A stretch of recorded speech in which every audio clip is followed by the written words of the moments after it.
Bahar.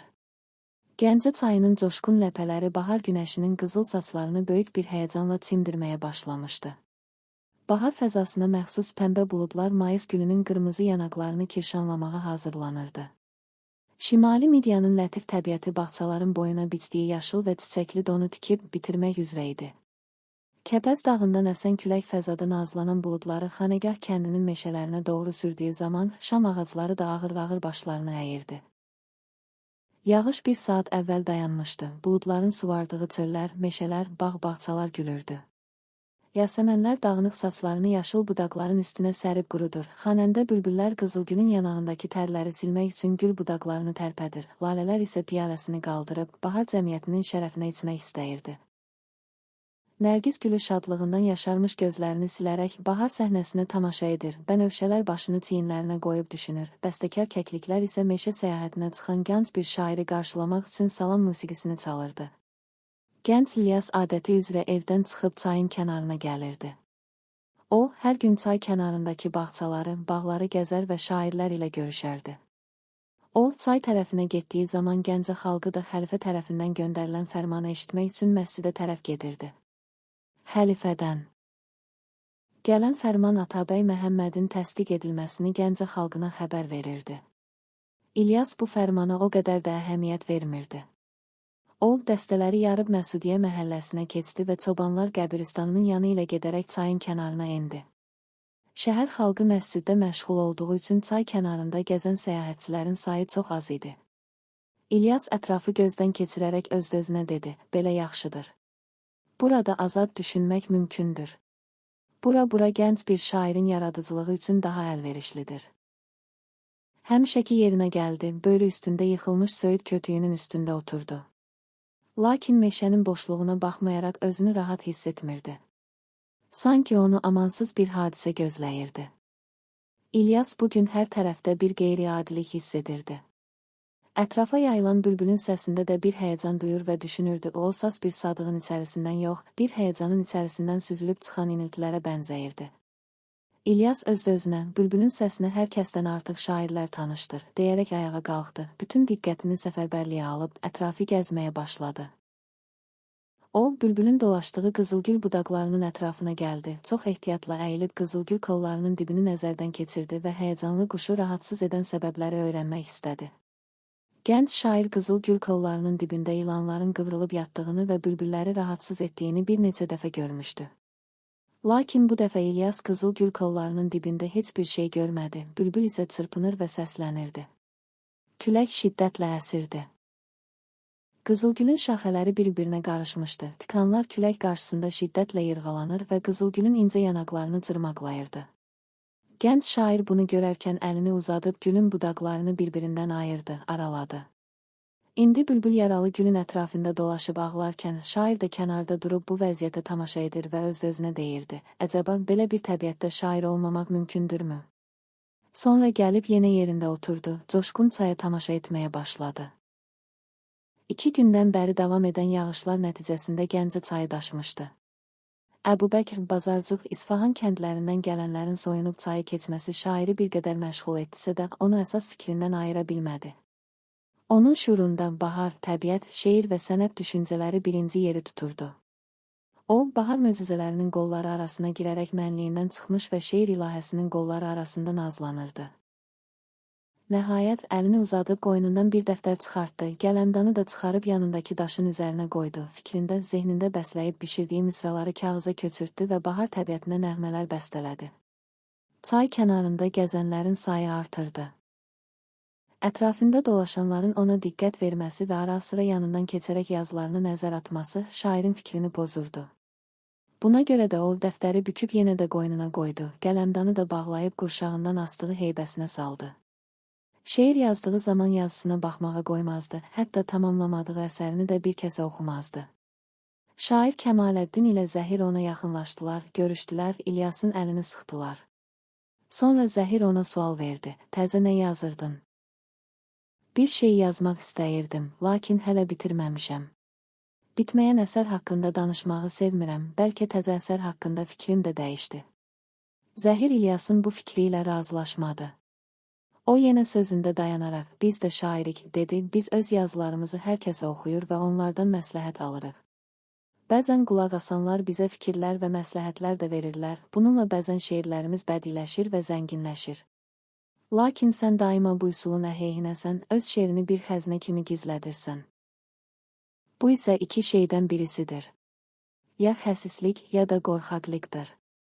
Bunların heç birisi şairə yaraşan xasiyyətlərdən deyildir. Sən daima özündən yaşca artıq və sənətcə köhnə olan adamların nəsihətini eşitməlisən. Zəhirin bu sözlərini Kəmaləddin də təsdiqlədi. Onlar söhbətlərini bitirdikdən sonra İlyas qalın qaşlarını dartaraq cavab verdi. Son sözlərini geri götür, mənim barəmdə xəsis sözünü işlətmək haqsızlıqdır. Mən elə bir şair olmaq istəyirəm ki, şeir süfrəmdən minlərcə şairlər qismət aparsınlar. Mən elə bir əsər yaratmaq istəyirəm ki, məndən sonra gələn şairlər mənim təsirimdən çıxa bilməsinlər. Mən qorxaq da deyiləm. Şeirlərimi hər yerdə oxuya bilərəm, lakin hər kəsin yanında oxuya bilmərəm, çünki hər kəsə hər şey lazım deyil. Mən 5 misra şeiri götürüb küçə-küçə gəzdirən və oxuculardan təqdir və tərif gözləyən şairlərdən də deyiləm. Gizlətmək çirkinlik üçün deyil, mən şeir oxuduğum zaman ancaq öz təbimdən məsləhət alıram. Başqasının fikirləri ilə misralar düzəltməyin əleyhinəyəm. İlyasın bu sözləri onun ətrafında yığılanları razı salmadı. Onlar yenə də təzə yazılan şeirin oxunmasını tələb etdilər. Əbülüla və Fələki də Zəhirin və Kəmaləddinin fikirlərinə qoşuldular. Əbülül gülümsünərək dedi, hərgah sən özün başqasının fikrindən öz şeirində istifadə etmək istəmirsənsə, ona sözümüz yoxdur, lakin şeirindən başqaları istifadə etməlidir. Hərgah sənətin yaxşı sənət isə, qoy başqaları da sənin yolunu davam etdirsin. Şeirin bitməmişsə, qoy bitməsin, sonra bitirərsən. Nəhayət, İlyas yaşca özündən böyük olan Əbülülanın sözündən çıxmaq istəməyərək dəftərini qoynundan çıxarıb bitirmədiyi şeirini oxudu. Bahar. Nisan gülünün çöhrəsi bir bax, nə qədər şən. Ərzin üzü bir zivər gülrəng ilə rövşən. Güldükcə təbiət, çəmənin çöhrəsi güldü. Gül ətri buluddan süzülüb ərzə töküldü. Minlərcə gəlin şivəli gül doğdu çəmənlər. Toy başladı Nisan buludundan süd omənlər. Hər şaxədə bir bülbülü şuridə qəzəlxan. 10 körpə çiçəklər, kələbəklər belə rəqsan. Rəqsan bu təbiət yaradan möcüzələrdən. Qoynunda qərənfillər açan nazlı səhərdən. Başlar yenə öz nəğməyi Davuduna quşlar. Oynar o tərənnümlə zümrüdlü yoxuşlar. İlyas şeirini bitirib dəftərini qoynuna qoyduğu zaman gənc Mücirəddin onun alnından öpdü və üzünü şairlərə tutub dedi, kim deyir ana dilimiz şeir dili deyildir. Bir baxın, öz dilimizdə yazılan şeir nə qədər mozun, nə qədər səlis, nə qədər də oynaq və badidir. İlyas onun sözlərinə qüvvət verərək dedi. Əsərin incəliyi nə qədər ki dilin incəliyi ilə əlaqədardır, bir o qədər də şairin məharət və sənətkarlığı ilə əlaqədardır. Məharətli və sənətkar şair hər dildə yazar, sənətkar olmayan şair isə öz dilində də yaza bilməz. Əcəba fars dilində yazan şairlərin hamısı sənətkardırmı? Yaxud da ərəb şairlərinin hamısı Ümrəülqeys, Əbunəvvas və Əbülətahiyyə kimi sənətkar şairlərdirmi? Əbülülanın özü də İlyasın söylədiklərini təsdiq edərək dedi. Hər bir xalqın ruhunun ifadəsini ancaq onun öz dilində vermək olar. Ata və babalarımız, şairlər öz xalqının dilidir. Sözlərini əbəs yerə deməmişdir. Xalqının içərisindən doğulan şairin hər bir şeiri öz xalqının iradəsini ifadə etməlidir. Şairin şeiri içərisində yaşadığı xalqın simasını göstərən bir güzgü olmalıdır. Bir xalqın dəyərini ancaq onun şeir və ədəbiyyatının dəyəri ilə müqayisə etmək, ölçmək olar. İlyas Əbülülanın əlini öpərək şad bir surətdə dedi. Mənim də dediyim budur, qoca şair. İki adamın siması bir güzgüdə yerləşə bilməsə də, böyük bir xalqın mədəni siması bir rübaidə yerləşə bilər. Öz dilində şeiri olmayan bir xalqın nəyi ola bilər? Bir xalqın dil mədəniyyətini yaradan onun ədəbiyyatıdır. Şair həm şairdir, həm də öz xalqı danışan dilin müdafiəçisidir, dilin varlığını qoruyan əskərdir. Əmir İnanc sarayının şairlərindən Zəhir, İlyasın və Əbülülanın dediklərinə qəti etiraz edərək dedi, mən sizin dediklərinizlə razılaşa bilmərəm. Bir kərə bilmək lazımdır ki, şeir və ədəbiyyatda işlədilən dil başqa, adi dil, yəni xalqın danışdığı dil də başqadır. Şeir incə və yüksək fikirlərin məhsuludur. Buna görə də onu yüksək adamların malı etmək gərəkdir.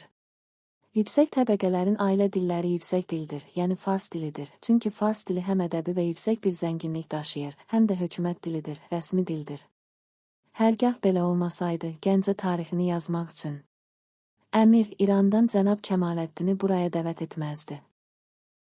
İlyas bu sözə qəhqəhə ilə güldü və cavab verdi. Bu cür fikirlər dost adamların başında yetişən fikir deyil. Əvvəla bunu anlamaq lazımdır ki, sizin dediyiniz yüksək dildə yazılan şeiri xalqımız tərcümə vasitəsilə oxumalıdır. Lakin mən yazdığım şeirlərini ölkənin ziyalı və əyanından başlamış kəndlisinə, çobanına qədər hamı oxuyur və mənim fikrimi anlayır. Bir şair üçün də bu kifayətdir. Kəmaləddin söhbətə qarışaraq dedi, məncə yerli dildə də şeir yazmaq olar. Lakin məsələnin əsas nöqsanı burasındadır ki, yerli dildə yazılan şeirlər xaqan saraylarının uca hasarlarını aşıb içəri girə bilməz və saray əhlinə yetişməz, yetişsə belə saray əhli onu oxumaq istəməz. Bu da şairin şeir üzərində çəkdiyi zəhmətlərin hədər getməsinə səbəb ola bilər. İlyas bu sözlərlə də razılaşmadı. O, çox ciddi bir vəziyyət alaraq dedi. Şair adlanan kimsə şeir yazdığı zaman onun xaqanları və padşahlar sarayının yüksək hasarlarını aşa bilib bilməyəcəyi barəsində hedə düşünmür. Çünki şeir yalnız uca hasarların içərisinə qapanan 10-15 nəfər üçün yox, minlər üçün yazılır. Fars dilində yazmaq məsələsinə gəldikdə mən ancaq bunu deyə bilərəm. Hərgah xaqanlar və saraydakılar bizim əsərlərimizi oxumaq istərlərsə, biz yerli dildə yazılan əsərlərimizi fars dilinə də tərcümə edə bilərik. Lakin bunu da bir kərə yadda saxlamaq lazımdır ki, Azərbaycanlılar hər işdə güzəştə getsə də, öz dili barəsində güzəştə getməz. İlyasın söhbəti çox ciddi şəkil aldı. Əbülüla və Mücirəddin hiss edilməz bir surətdə çəkilib getdilər. Nə Zəhir, nə də Kəmaləddin İlyası öz fikirlərinə tabe edə bildi.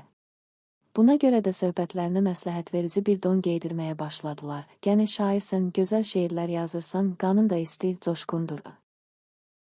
İlhamın pak və müqəddəs bir ilhamdır, lakin haman şeirlərini və bizə etdiyin söhbətlərini başqalarının yanında deyib oxuma. Bununla özün əmirin və xaqanın geniş ehsanlarından məhrum edə bilərsən. Ağlını başına yığ. Belə rəvan təbinlə sənin çinin padşahların zəngin xələtlərini gözləyir. Xüsusən Şirvan şahı Əbülmüzəffər şeir maraqlısıdır. Lakin o yalnız fars dilində yazılan bədii şeirləri sevir.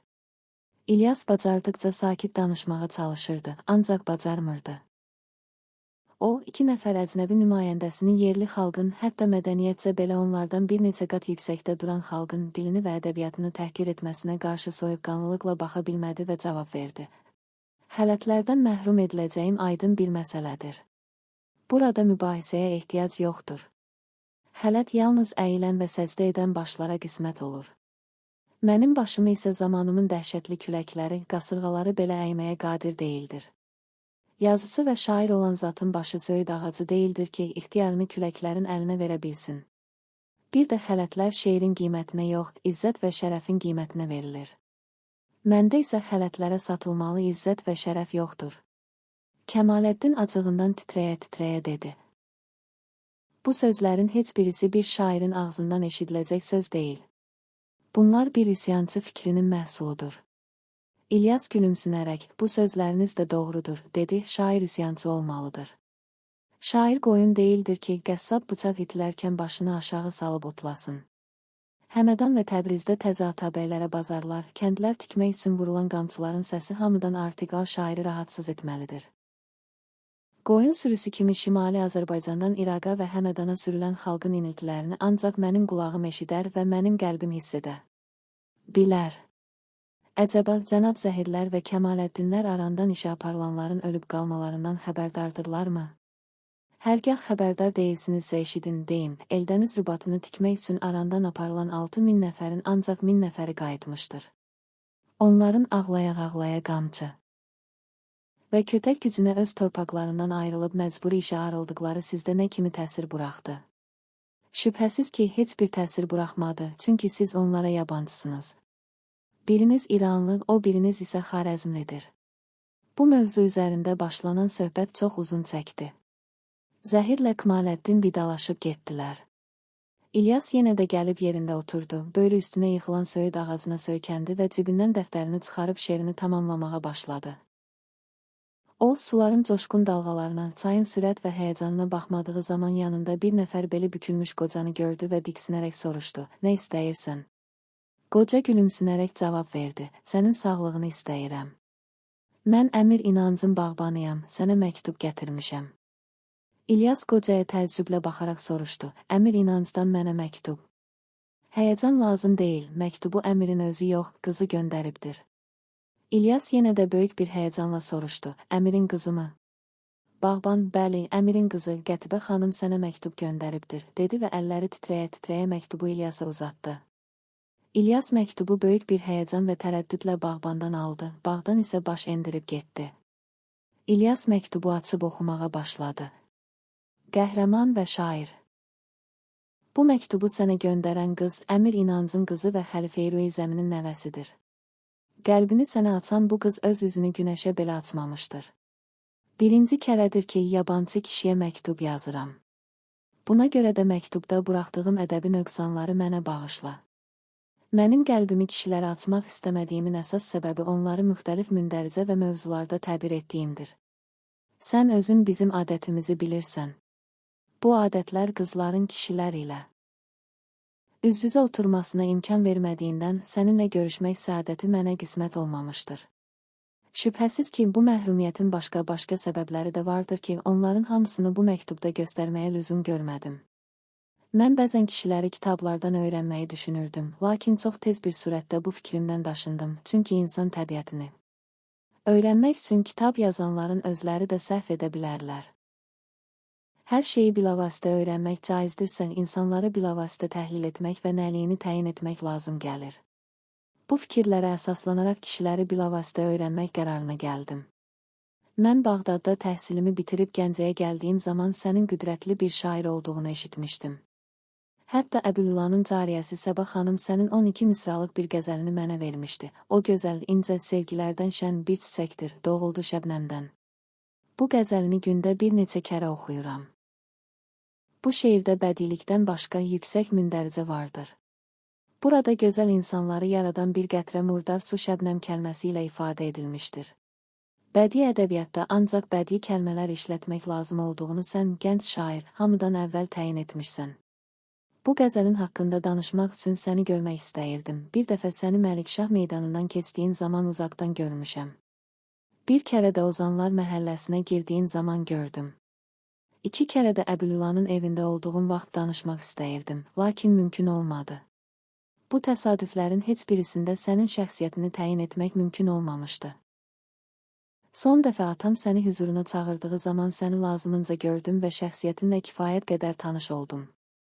Doğrusu, xəyalımda sənə müxtəlif şəkillər verməkdən yorulmuşdum, haman tanışlıqdan sonra qismən dincimi aldım. O axşam mən qarşımda nümunəvi bir kişi siması görməyə müvəffəq oldum. İnan, İlyas. Anamın canına və babam xəlifənin müqəddəs varlığına and içirəm, mən haman axşam ancaq səni müdafiə etmək üçün mühakimə otağında oturmuşdum. Mənən sənin barəndə çıxarılan hər bir mənfi qərarı dəyişdirəcəkdim. Səndən rica edirəm, həmin bu məktubun cavabını yazıb bağbanımız Salimin vasitəsilə mənə göndər. O məktub mənim qəlbim kimi hər bir kəsə gizlin qalacaqdır. Sən mənim məktubumu dostlarına göstərmə. Sənə daima bir dostluq hörməti bəsləyən Qətibə. İlyas Qətibənin məktubunu oxuduqdan sonra bir xeyli düşündü. Nəhayət, gülümsəyərək məktubu cibinə qoydu. O qalxıb getmək istəyirdi, çünki axşam yaxınlaşırdı, səyahətçilərin bir çoxu meşədən çəkilib gedirdi. Rəna ağacların dalından çıxıb yavaş-yavaş İlyas oturan söyüdü. Kötüyünün yanına doğru irəlilədi, sonra olduğu yerdə donub durdu. O utanırdı, başını yuxarı qaldırıb ətrafına baxmırdı. İlyas qalxıb getmək istərkən Rənanın quruyub qaldığını gördü. Qızın məhbub çöhrəsində bir kədər var idi. Onun gözlərində İlyasa ilham verən o daimi gülüşlər artıq yox idi. Çöhrəsi tez-tez dəyişirdi. Çöhrəsinin rəngi yağışdan çıxmış fəzanın qövs-qüzehləri kimi rəngdən rəngə keçirdi. O, bahar buludu kimi dolmuşdu, yağmağa başlamasına az qalırdı. İlyas ona imkan vermək istəmədi, irəli gəlib onun hər iki çiynindən döşünə sallanmış qara saçlarını sığalladı və bu şeiri oxudu. Nədir bu qəmli baxış səndə, sevgilim Rəna? Dodaqlarında nədir ol sükut pür məna. Rəna İlyasın bu sualından sonra başını utana-utana yuxarı qaldırıb İlyasın üzünə baxdı, lakin yenə də kədərlərinin səbəbini açıq deməkdən utandı. Ancaq bu sözləri deyə bildi. Mən çoxdan bəri ağacların dalında durub səni dinləyirdim dedi. Hətta yazdığın təzə şeiri də eşitdim. İlyas Rənanın nə demək istədiyini və nə səbəbə görə kədərləndiyini dərhal bir şair duyğusuyla hiss etdi və onun saçlarını sığallayaraq, kədərlənməm mənim ruhum, dedi, sənin məhəbbətin yaşayan qəlbə başqa bir məhəbbət yol tapa bilməz. Onu yəqin et. Nəhayət, Nisan buludlarından damcılar axmağa başladı.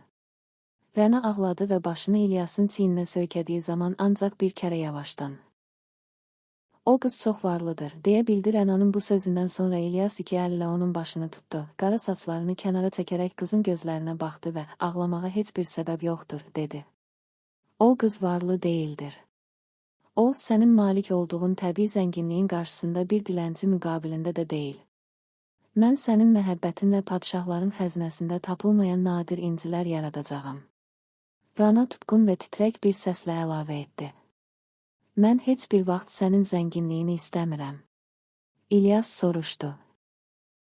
Nə üçün mənim ruhum? Çünki sən zəngin olduğun zaman yoxsul bir qızı atacaq və səviyyəmiz bir deyil deyə zəngin bir qız axtaracaqsan. Səhv etmə, Rəna. Mən şeirimin qiymətli incilərini sənə olan sevgi duyğularımın nəhayətsiz dənizlərindən əldə edirəm.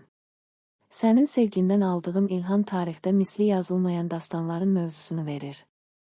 Rəna, sən onu bilməlisən ki, əsrlərin tarixi sənin qara saçlarından süzülüb böyük-böyük kitabların vərəqlərinə töküləcək. Əmin ol, Rəna. Gəncənin yaşıl təbiəti arasında çırpınan bu qəlbim ancaq sənin sevgilərinlə şeir dünyasını fəth edə biləcək. Mənə inan, Rəna. Bu gənc şair sevgi dastanını səninlə başlayıb, səninlə də bitirməyə çalışır. Nəhayət, Rəna İlyasa sual verdi. Bas o məktub nə məktub idi? O bir parça kağızdır. Sənin məhəbbətindən aldığım ilhamlar isə zəngin bir kitabxanadır. Rənanın qəlbi biraz sakit oldu. O başı İlyasın çiynində ikən dedi, bugün oxuduğun şeir əvvəlki şeirlərə nisbətən daha zəngindir. İlyas yenə də onun saçlarını sığallayaraq, əlbəttə sən o şeiri sevəcəksən, çünki şeirin mövzusu səni olduqca tanışdır. İlyasın bu sözündən Rəna təəccüb etdi. O, İlyasın üzünə baxıb soruşdu, necə yəni haman şeirin mövzusu sənə tanışdır? Əcəba, sən o şeiri mənim yanımda bir neçə kərə oxumuşdunmu? Umamışdım. Lakin o şeir bahara yazıldığı üçün səninlə əlaqədardır. Çünki sən də mənim həyatımın baharında bitən ilk çiçəksən. Daha açığı o şeir Rənadır. O şeirin içərisində qocalmaz bir gənclik bəslənir. Bu sözlərdən sonra Rəna əlini İlyasın əlindən çəkərək sürətlə çəkilib getdi. İlyas onu dayandırmaq üçün səslədi. Ey gözəl mələkim, dur, məni dinlə. Dünya yaradıram sənin eşqinlə. İlyas Rəna ilə görüşüb vidalaşdı.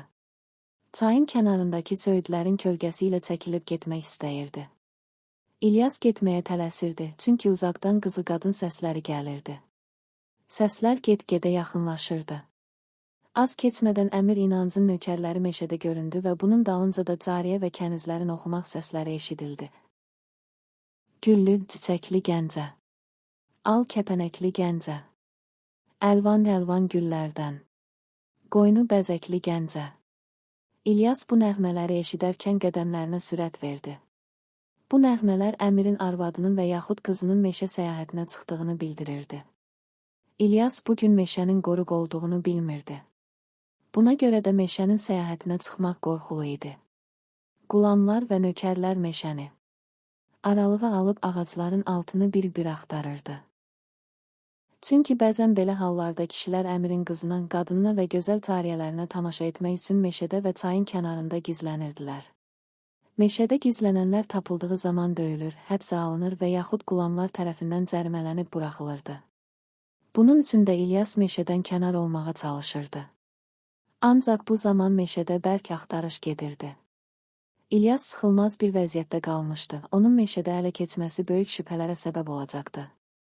Xüsusən Əmir İnanc İlyasın Qətibaya tamaşa etmək üçün meşədə gizləndiyini eşitsəydi, əydi onu cəzalandıracaqdı. O biri tərəfdən də İlyas Qətibaya rast gəlməməyə çalışırdı. Lakin qurtarmaq mümkün değildi. O, hər tərəfə getsəydi, yenə də Qətibənin qulamlarına rast gələcəkdi. Heç bir tərəfdən çıxış yolu tapa bilmədiyindən olduğu yerinə qayıtdı və həmişə oturduğu söyüd kötüyünün üstündə oturdu.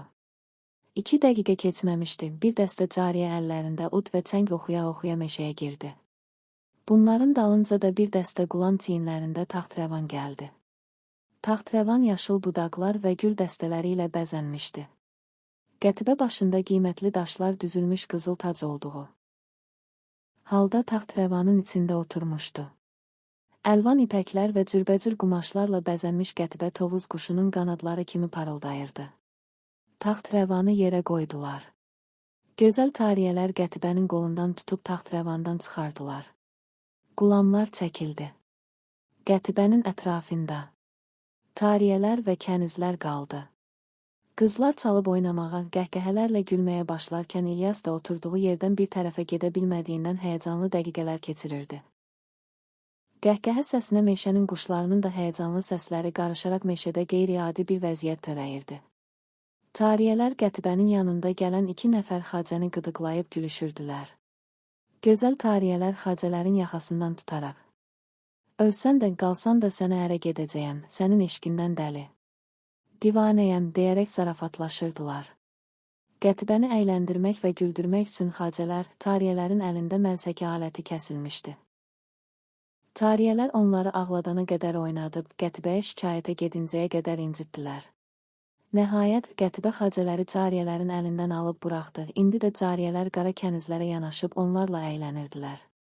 Qətibənin Kafur adlı qulamı uzaqdan qışqırdı: "Yabancı! Yabancı!" Bu səs eşidilən kimi dərhal cariyə və kənizlərin içərisində sükut başladı. Əbülülanın cariyəsi Səbah xanım Qətibənin başına nazik ipəkdən toxunmuş bir niqab saldı. Taxtrəvanın içərisindən bir kürsü gətirdilər, Qətibə acıqlı bir surətdə onun üstündə oturdu. Əmirin qızına baxmaq üçün meşədə gizlənən müqəssiri döydürmək üçün çubuqlar hazırlanırdı. Meşədə gizlənən naməhrəmləri Qətibənin özü cəzalandırmalı idi. Müqəssirin gətirilməsini əmr etdi. Bir neçə dəqiqə keçəndən sonra qulamlar İlyası aralığa alıb gətirdilər. Səbah xanım İlyası görən kimi tələsik Qətibənin qulağına pıçıldadı: "İlyas, İlyas. Şairdir, haman şeiri yazan şairdir. O gözəl, incə sevgilərdən şən. Bir çiçəkdir, doğuldu şəbnəmdən." Qətibənin bütün varlığı titrədi. O dərhal İlyası tanıdı və öz qəlbində dedi: "Nə gözəl, nə də əlverişli bir təsadüf. İndi mən gənc şairlə lazımi qədər danışıb konuşa bilərəm." Qətibə üzündən niqabını qaldırıb İlyasın üzünə baxdı. O, gənc şairin qəlbini dərhal, hətta birinci nəzərdə uğurlaya biləcəyinə inanırdı. Çünki ərəb, türk və rum qanının bir-birinə aşılanmasından doğulan bu afəti birinci görüşdə sevməmək qabil deyildi. Gözəlliyin xarici xüsusiyyətlərini tamamilə mənimsəyən bu qız əsrinin ən zəngin zinətlərini daşıyırdı. Qətibə İlyasa sual verdi: "Bugün meşənin qoruq olduğunu bilmirdinmi? Əmirin qızına baxmaq üçün meşədə gizlənən naməhrəmlərin ağır cəzalara düçar olacağını eşitməmişdinmi?" "Son cümlənizi bilirdim, lakin meşənin qoruq olduğunu bilmirdim. İnsan hər şeyi bilməyə qadir deyildir. Bu barədə nə car çəkilmiş, nə də xəbər verilmişdi. Eyni zamanda əmir həzrətlərinin qızına baxmaq məqsədlə də meşəyə gəlməmişdim. Mən daima meşədə gəzirəm.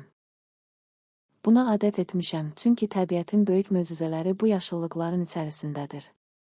Yaşıl şaxələrdən doğan qırmızı yaqutlara tamaşa etmək, gəlin kimi nazlanan qızılgüllərin qarşısında təzim edən sərv ağaclarına baxmaq, çəmən qızlarına nəğmə oxuyan quşları dinləmək daima sənətim olmuşdur."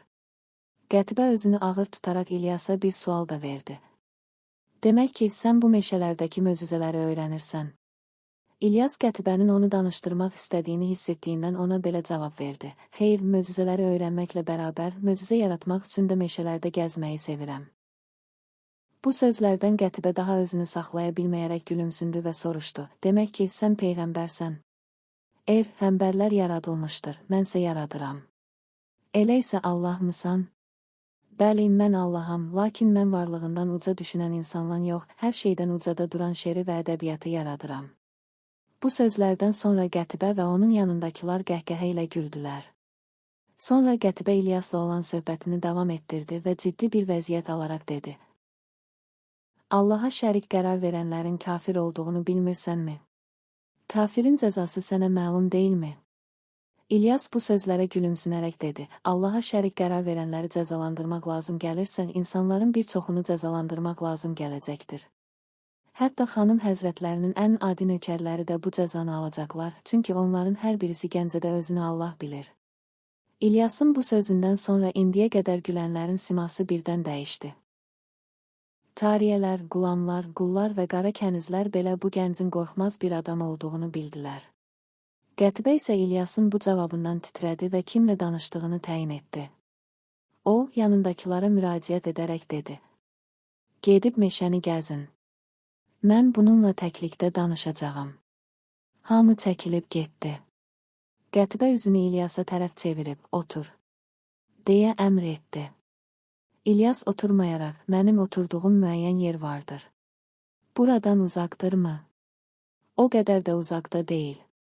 Elə isə gedib orada oturaq. Qətibə İlyasın dalınca düşüb böyrü üstündə yıxılmış söyüd ağacının yanına gəldi. İkisinə də yer var idi, oturdular. Çox yaxın oturdular, çünki vəziyyət bunu tələb edirdi. Qətibə İlyasdan soruşdu: Əcəba bu qədər geniş meşəlikdə özünə buradan da gözəl bir yer tapa bilmədinmi? Burada oturduğum zaman təbiətin bir çox incəlikləri gözümün qarşısında durur. Siz o çaya yaxşı baxın, görün onda nə qədər ciddi bir təlaş vardır. O qabarıq dalğaların arzu və əməllərdə dolu olan bir qəlb. Kimi çırpındığını görürsünüzmü? Bir-birini ötüb keçmək istəyən ləpələrin müsabiqəsi məqsəd uğrunda çalışmaq istəyən hər bir gənc üçün təcrübə dərsi deyildirmi? Qətibə üzünün o biri tərəfini də açaraq İlyasa dedi: Bugün xoşbəxtlik mənə üz göstərdiyi üçün mən də birinci dəfə olaraq üzümü yad kişiyə göstərəcəyəm. Səndən utanmayacağam, adi bir işdən ötürü utanmağın mənası yoxdur. Lakin bundan ikinci adamın zərər çəkməsini düşünmək lazımdır. Atanızın açıq gezən qadınları görəcək gözü yoxdur.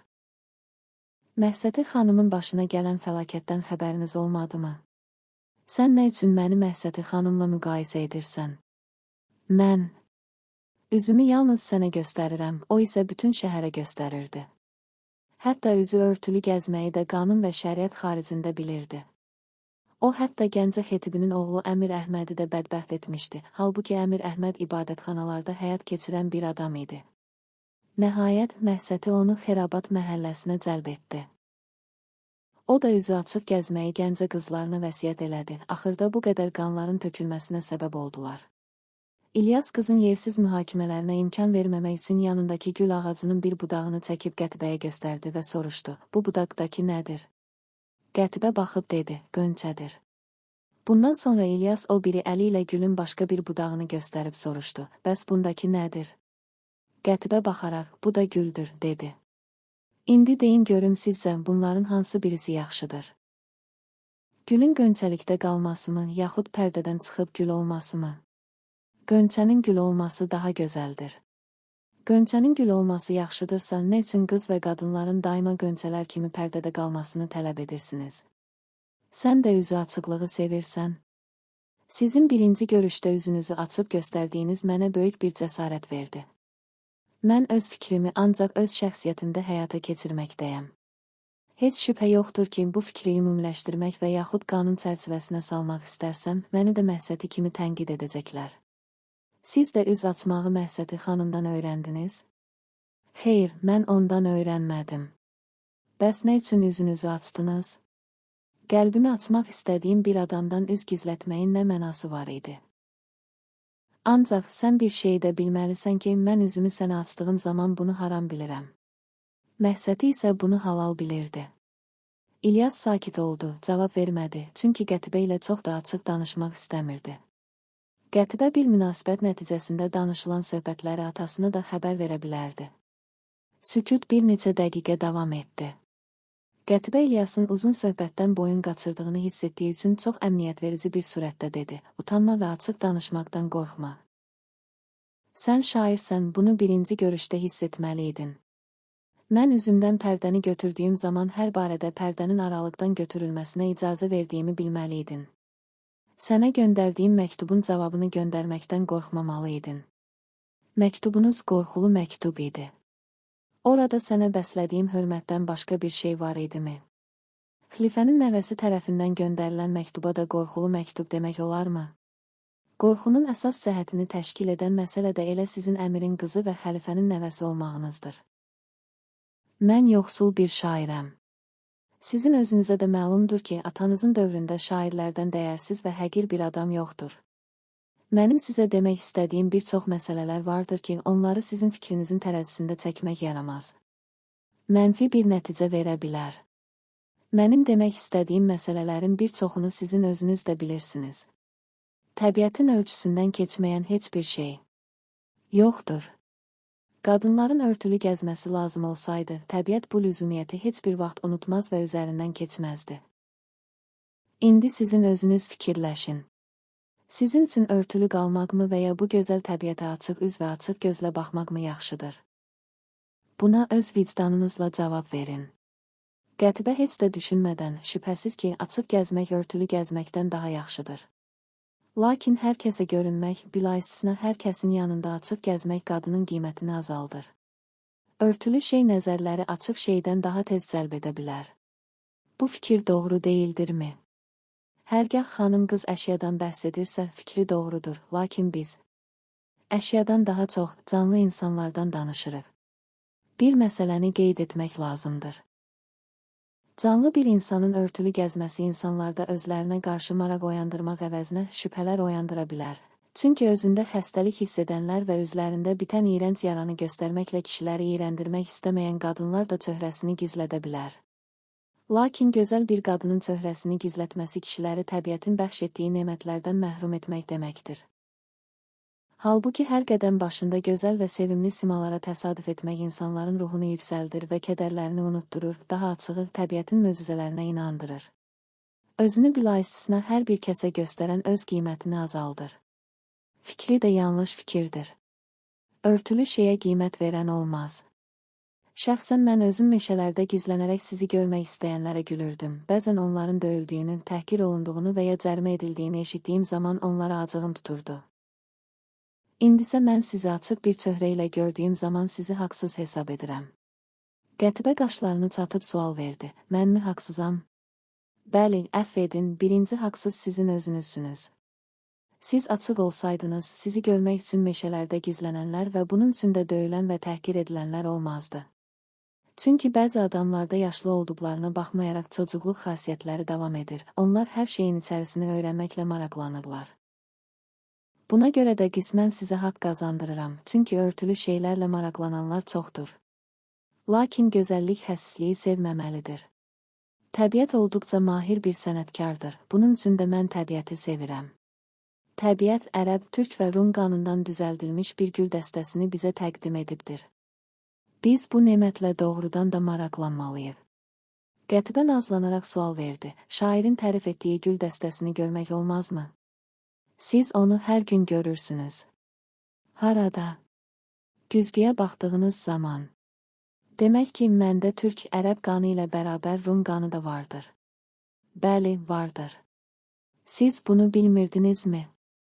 Bilmirdim, rica edirəm, doğrusunu söylə. Bu həqiqətdirmi? Həqiqətdir. Rica edirəm, izah et. Sizin böyük nənəniz mütəvəkkil xəlifənin qadını Şahin xanımdır. Onun şeir oxumaqda və şeir yazmaqda böyük bir şöhrəti var imiş. Qətibə İlyasın sözünü kəsərək.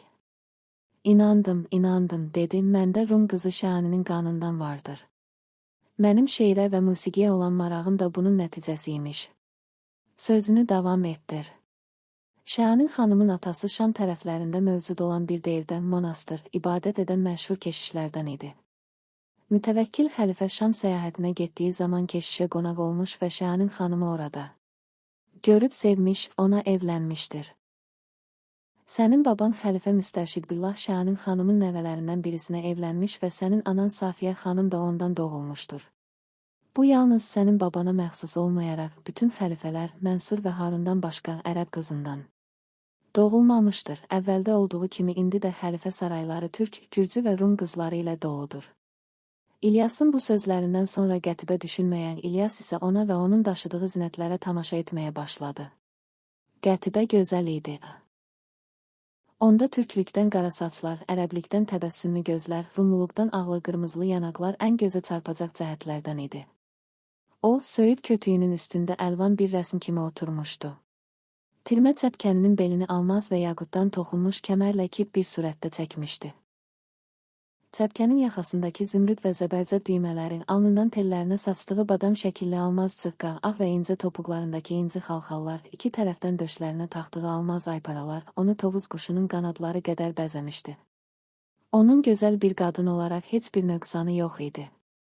Bu, nə gözəl parçadır. Qətibə, söyləyin, bu harada toxunmuşdur? Qətibə təəccüblə, Gəncədə, əcəba sən bilmirsənmi? İlyas gülərək dedi, bilirəm, soruşmaqda başqa məqsədim vardır. Nə məqsədim vardır? Deyə Qətibə yenidən soruşdu.